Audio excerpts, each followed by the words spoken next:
I'm sure that most of us have been there working with a micromanager, and it makes us feel as if they don't trust that we can do our job, and it creates an incredible amount of frustration on our end.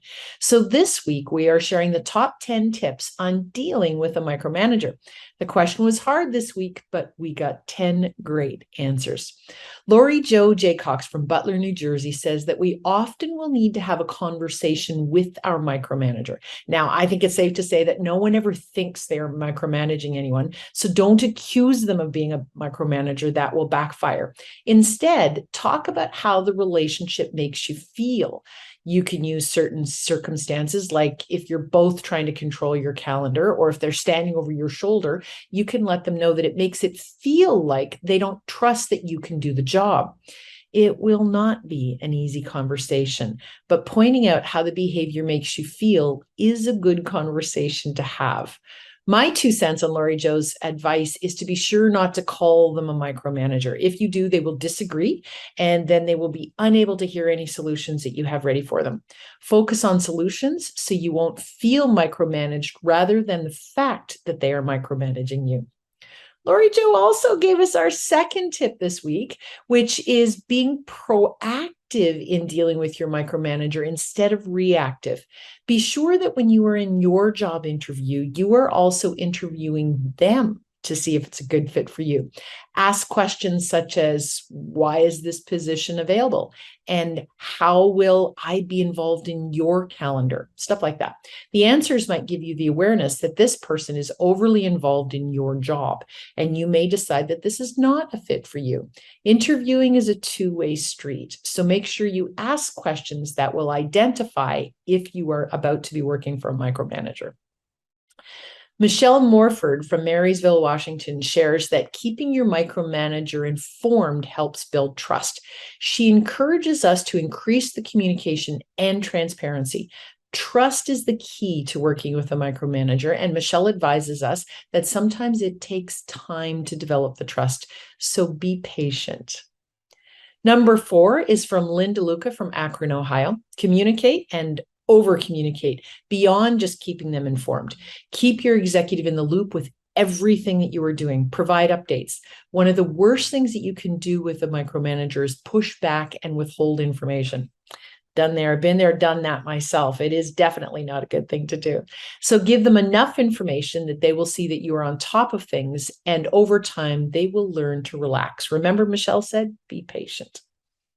Suzanne Boileau from Lyon, France recommends that when the signs of a micromanager start to show, we must be clear on expectations and boundaries. Clarify exactly what they want and need so you can give them exactly what they want and need. Colleen Francis from Ottawa, Ontario brings us number 6. Colleen says that systems will help with the need to micromanage. For instance, have systems in place that you can both access, such as shared documents on Google Sheets or TripIt, programs like that. The more transparent the information is, the less likely the boss is going to be paranoid that they don't know what's going on. Now, I'll expand on Colleen's tip for number 7.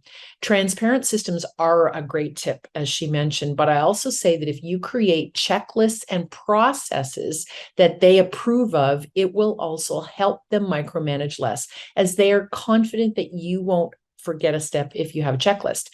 I happen to be a big fan of checklists. And because I've done the job in the past, I get frustrated when someone doesn't use the checklist. So as much as I don't think I'm a micromanager, I'm not worried when I know that the processes are documented and followed.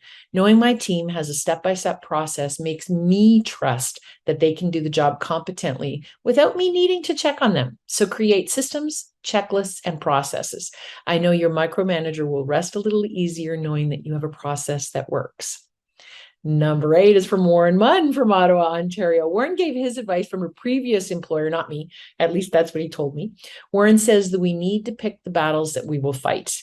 We have to be willing to give in on some things to establish that trust and transparency, even if they are micromanaging something they really shouldn't. If we push back on everything, it will not set the relationship up in a healthy way so that you can learn to work together. Don't be difficult, is his advice. Now, several of you suggested that we need to schedule regular meetings with your micromanager boss. We've had previous top 10 lists on how to get your weekly one-to-one meetings, so I suggest you check that out. But try weekly meetings to see if this helps to reduce the need to micromanage. And number 10 was also suggested by many of you. Know your boundaries and your self-worth. Know what you are willing to deal with and what you aren't. And if this isn't a good fit, move on. Many of you admitted that you've left jobs because of a micromanager, and we're happy to say it was your best choice. It won't be the right choice for everyone, but it is an option when you are working with a micromanager. Working with a micromanager will never be easy, and one solution won't likely be enough. You'll need many of our top 10 lists this week. It takes time, patience, and persistence. But good luck.